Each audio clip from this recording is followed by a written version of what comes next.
Fox News alert, we take you to Charlottesville, Virginia. This is the mother of the victim of Saturday's violence, Heather Heyer. But I had to go to Facebook to find pictures of my child because we were always together.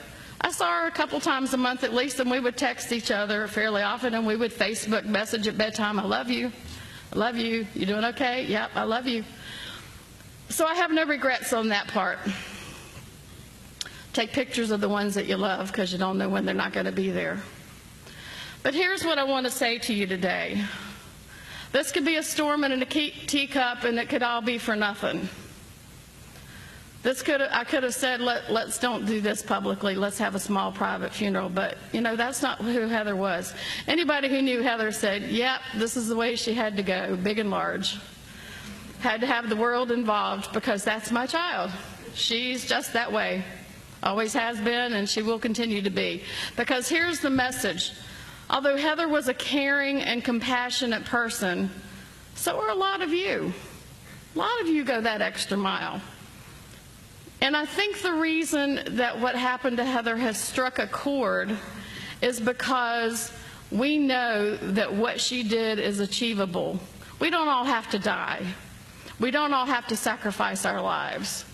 They tried to kill my child to shut her up. Well, guess what? You just magnified her.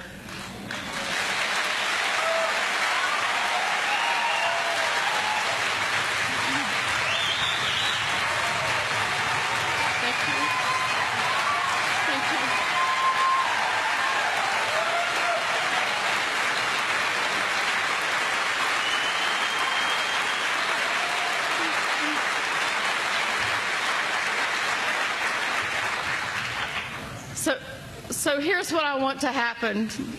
You ask me, what can I do? So many caring people, pages of pages of pages of stuff I'm going through. I'm reading pages of pages of pages, how she's touching the world. I want this to spread. I don't want this to die. This is just the beginning of Heather's legacy. This is not the end of Heather's legacy.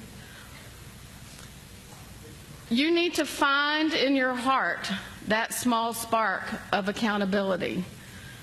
What is there that I can do to make the world a better place? What injustice do I see and want to turn away? I don't really want to get involved in that. I don't want to speak up. They'll be annoyed with me. My boss might think less of me.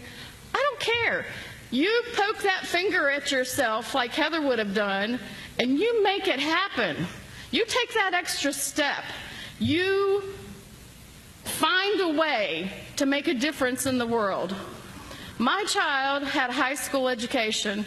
My child was no saint. She was hard to raise because everything was a negotiation. Not kidding. But you know what? She was a firm believer in whatever she believed. And let's do that. Let's find that spark of conviction. Let's find in ourselves that action. Let's spread this. Let's have the uncomfortable dialogue. It ain't easy sitting down and saying, well, why are you upset? It ain't easy sitting down and going, yeah, well, I think this way, and I don't agree with you. But I'm going to respectfully listen to what you have to say.